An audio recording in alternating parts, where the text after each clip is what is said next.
Assalamualaikum warahmatullahi wabarakatuh. Perkenalkan, nama saya Clara Prastiawati. Kalian bisa panggil saya Bu Clara. Nah, di SMA Negeri 1 Jokonalan, saya mengampu pelajaran matematika peminatan. Ketika SMP dan SD, kalian tentu tidak asing dengan pelajaran matematika. Di SMA ini, kalian bertemu dengan pelajaran matematika lagi. Di SMA matematika terbagi menjadi dua, yaitu matematika wajib dan matematika peminatan. Matematika wajib adalah pelajaran yang diterima oleh seluruh siswa SMA, sedangkan matematika peminatan hanya diberikan oleh siswa jurusan IPA saja. Materi yang akan kita pelajari pada matematika peminatan kelas 10 semester 1 ini terdiri dari dua bab, yaitu eksponen dan logaritma. Nah, dulu kalian di SMP maupun di SD sudah mempelajari materi eksponen atau perpangkatan. Nah, hari ini kita akan kupas materi pangkat di matematika SMA. Sebelum kita masuk ke materi, kita lihat dulu video tentang kasus COVID-19 yang bisa diprediksi dengan eksponen.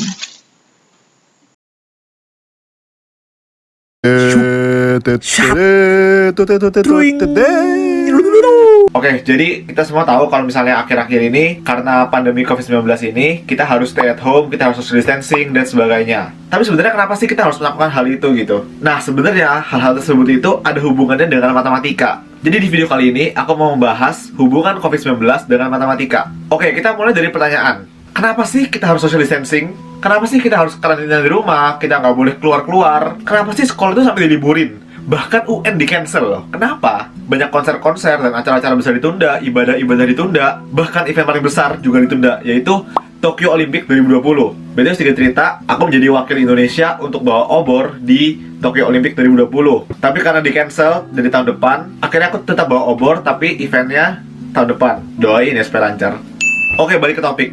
Terus kita mungkin nanya, ini semua tuh gak lebay ya? Kenapa sih harus segininya? Emang gak bisa tuh orang-orang yang sakit aja dirawat di rumah sakit, yang sisanya ya keluar-keluar aja terserah gitu? Kenapa kita semua harus di rumah masing-masing? Nah, jawabannya ada di grafik ini. Jadi gini guys, kurva ini menunjukkan pola terjadinya suatu wabah penyakit. Sumbu X itu menunjukkan waktu atau durasi terjadinya suatu wabah, sedangkan sumbu Y itu menunjukkan jumlah kasusnya. Nah, kurva pertama itu menunjukkan penyebaran wabah yang rapid. Jadi penyebaran wabahnya itu cepat banget, sehingga banyak orang sakit dalam waktu yang singkat.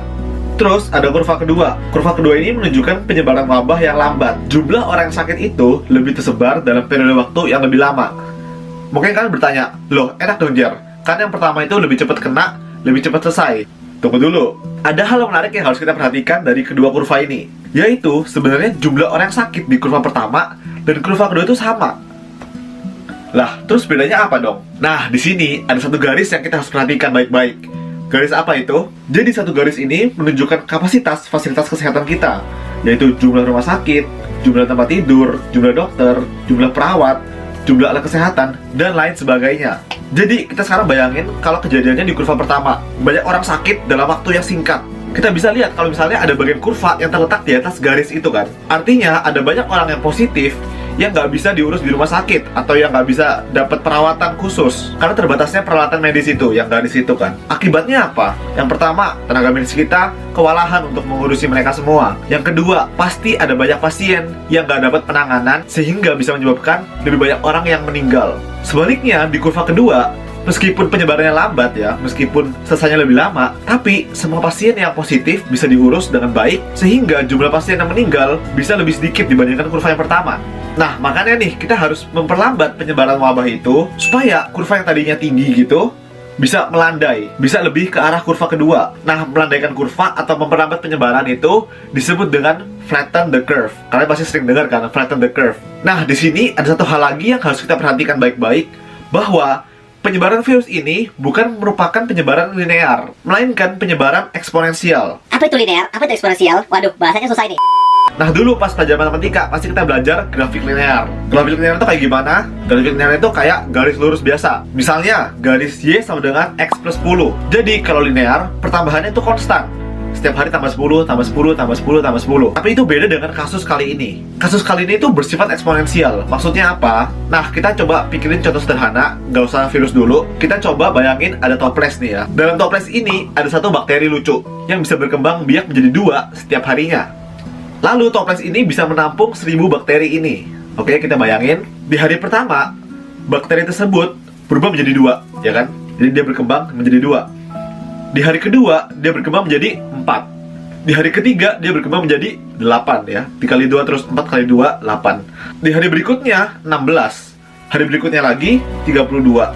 Berikutnya lagi 64. Berikutnya lagi 128. Berikutnya 256. 512. 1024 di hari ke-10. Bayangin deh, toples itu penuh di hari ke-10 ya. Di hari keberapa toples itu setengah penuh? Jawabannya adalah hari ke-9. Iya gak? Coba bayangin deh. Di hari ke-9 dia itu masih setengah, tapi di hari ke-10 dia udah full. Bahkan nih, kalau misalnya kita tarik mundur, di hari ke-7 dia itu masih 10% dari toples tersebut. Kebayangkan seberapa cepat perkembangannya gitu. Bahkan di hari ke-11 toplesnya jadi 2, ya gak? Di hari ke-12 toplesnya jadi 4. Ada 4000 bakteri. Gila banget kan perkembangannya. Nah, itulah definisi dari perkembangan eksponensial. Kalau dalam kasus ini bisa dirumuskan jumlah bakteri sama dengan 2 pangkat X. X itu adalah harinya. Jadi hari pertama 2. Hari kedua adalah 2 pangkat 2, yaitu 4. Nah, sekarang kita balik lagi.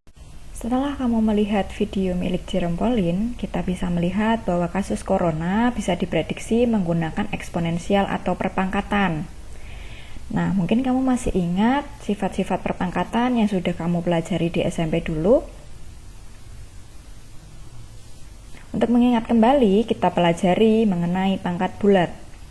Bilangan berpangkat bulat itu meliputi pangkat bulat positif, bulat negatif, dan 0. Pangkat juga sering disebut sebagai eksponen.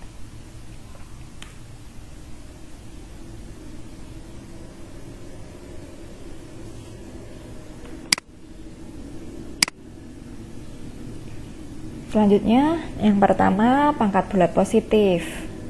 Pangkat bulat positif merupakan perkalian berulang sebuah bilangan real yang dapat dituliskan dalam bentuk bilangan berpangkat bulat positif. Jika A elemen dari bilangan real, simbolnya seperti ini, A elemen bilangan real dan N bilangan bulat positif, N elemen bilangan bulat positif, maka A pangkat N ditentukan oleh A pangkat N sama dengan A dikali A dikali A dengan A-nya sebanyak N kali. A di sini disebut sebagai bilangan pokok dan N disebut pangkat. Poin yang kedua mengenai bilangan bulat negatif, pangkat bulat negatif dan 0. Jika A tidak sama dengan 0, A bilangan real dan N bilangan bulat positif, maka A pangkat negatif N sama dengan 1 per A pangkat N, dan jika A pangkat 0 sama dengan 1. Jadi kamu perhatikan lagi, kalau A pangkat negatif N, dia pangkat ini akan berubah menjadi positif dengan syarat kamu ubah turun ke bawah atau menjadi penyebut di bawah seperti ini. Penyebut nanti pangkatnya menjadi positif, dan A pangkat 0 itu sama dengan 1.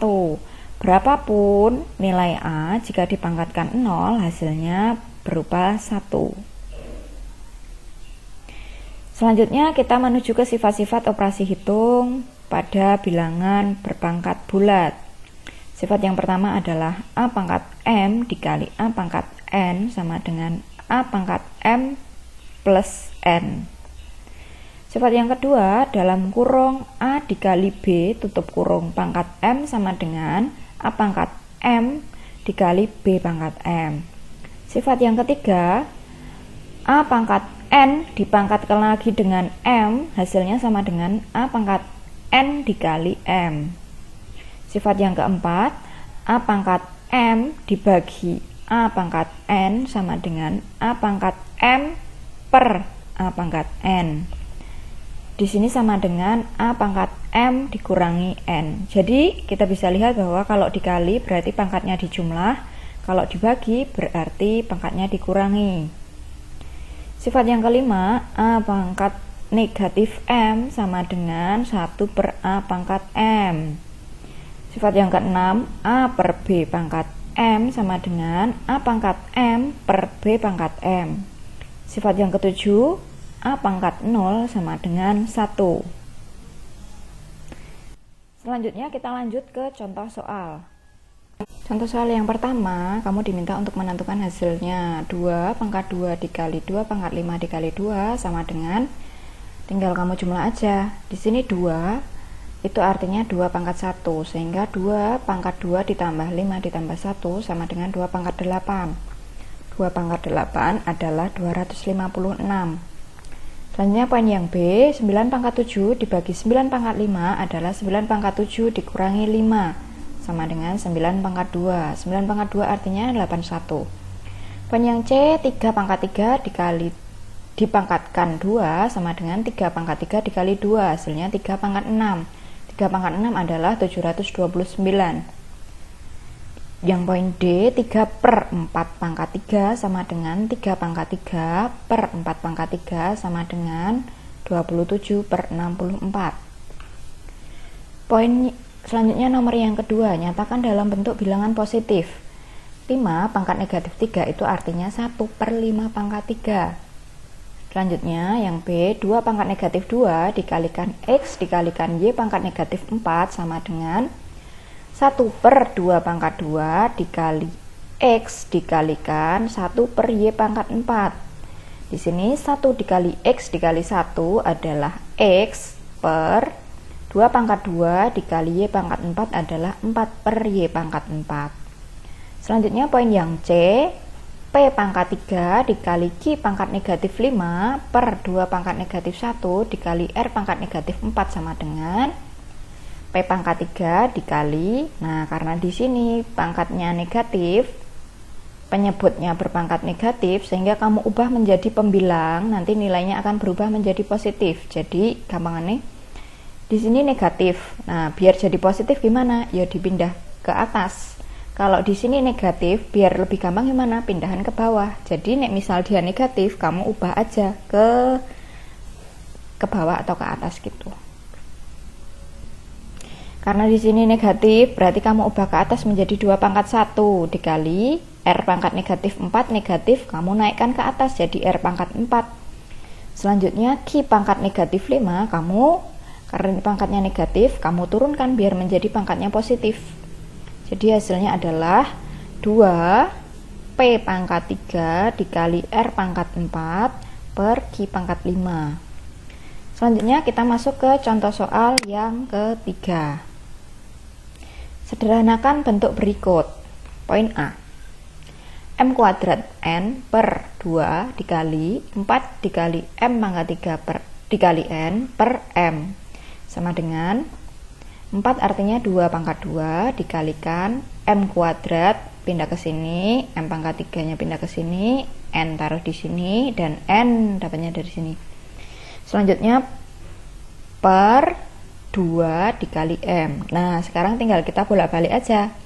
Nah karena di sini 2 nya pangkat 1, kita naikkan menjadi 2 pangkat 2 dikurangi 1. Negatif 1 ini dapatnya dari sini yang dinaikkan. Selanjutnya M pangkat 2 dikali M pangkat 3 sama dengan M pangkat 2 plus 3. Karena di sini M nya pangkat 1, kamu naikkan menjadi negatif 1 dikali N pangkat 1 ditambah N pangkat 1 ditambah 1 sama dengan 2 pangkat 2 dikurangi 1 sama dengan 2 dikali 2 tambah 3 5 dikurangi 1 4 dikali N 1 tambah 1 itu 2, berarti sama dengan 2 M pangkat 4 N kuadrat. Nah hasilnya seperti ini. Selanjutnya contoh nomor 3B, 3S pangkat 4 dikalikan R pangkat 3 dikali dalam kurung 2S pangkat 5 dikali T per 8S kali R pangkat 3 sama dengan, nah kamu hilangkan dulu dalam kurungnya. Karena ini tandanya perkalian semua, tinggal kita ubah menjadi 3 dikali 2 dikali S pangkat 4. Nah, karena perkalian berarti harus dijumlahkan. S pangkat 4 plus 5 dikalikan R pangkat 3 dikalikan dengan T. Sekarang kita ubah yang bawah. Menyebut 8 itu bisa diubah menjadi 2 pangkat 3. S bisa berubah menjadi S. R pangkat 3 tetap jadi R pangkat 3. Selanjutnya kita ubah pangkatnya yang negatif ini kita naikkan ke pangkatnya yang positif ini kita naikkan ke atas semua. Artinya 3 dikali 2 di sini pangkat 1 dikurangi 3, artinya 2 pangkat 1 kurangi 3 dikali 4 pangkat 9 dikurangi 1 sama dikali R pangkat 3 dikurangi 3 dapatnya dari sini dikalikan dengan T sama dengan 3. 2 pangkat 1 kurangi 3 adalah negatif 2 dikali S pangkat 9 kurangi 1 S pangkat 8 dikali R pangkat 3 kurangi 3 adalah R pangkat 0 dikalikan dengan T. 3 dikali 2 pangkat negatif 2 itu kan 1/4 dikali S pangkat 8 dikali R pangkat 0 kan 1 dikalikan dengan T, sehingga hasilnya 3/4 dikali S pangkat 8 dikalikan dengan T. Kita lanjut ke contoh yang keempat. Tentukan nilai perpangkatan bilangan berikut. 125 pangkat 2/3 dikurangi 32 pangkat 1/5 per 16 pangkat 3/2 ditambah 27 pangkat 1/3 sama dengan 5 pangkat 3. 125 kamu ubah menjadi 5 pangkat 3, pangkatnya di sini 2/3 nya tetap. 32 kamu bisa ubah menjadi 2 pangkat 5, 1/5 nya tetap, per 16 bisa berubah menjadi 4 kuadrat dikali 3/2 ditambah 27 bisa berubah menjadi 3 pangkat 3 kali 1/3 sama dengan, nah pangkat 3 nya ini bisa kamu coret menjadi kuadrat. Berarti 5 kuadrat dikurangi 2 pangkat 1, 5 nya di sini dan 5 ini bisa kamu coret, berarti menjadi 2 pangkat 1 per 4. 2 pangkat 2 sama 2 bisa dicoret, bisa menjadi 4 pangkat 3 ditambah 3 pangkat 3 sama pecahan 3 ini bisa kamu coret, berarti 3 pangkat 1. Nah, setelah kamu bisa mengoperasikan menjadi bentuk yang lebih sederhana ini, sekarang tinggal dihitung. 2 pangkat 5 dikurangi 2 per 64 tambah 3 sama dengan 25 kurangi 2 adalah 23. 64 ditambah 3 adalah 67. Nah, di sini sebenarnya nggak perlu ini 1/3 nya ini kamu hapus aja. Karena 23 per 67 tidak bisa disederhanakan lagi. Selanjutnya kamu masuk latihan soal. Latihan soalnya ini kamu bisa lihat dalam file PDF untuk lebih jelasnya. Silahkan dicoba. Nanti jika masih ada yang mau ditanyakan, boleh ditanyakan. Oke, sekian video hari ini. Terima kasih. Wassalamualaikum warahmatullahi wabarakatuh.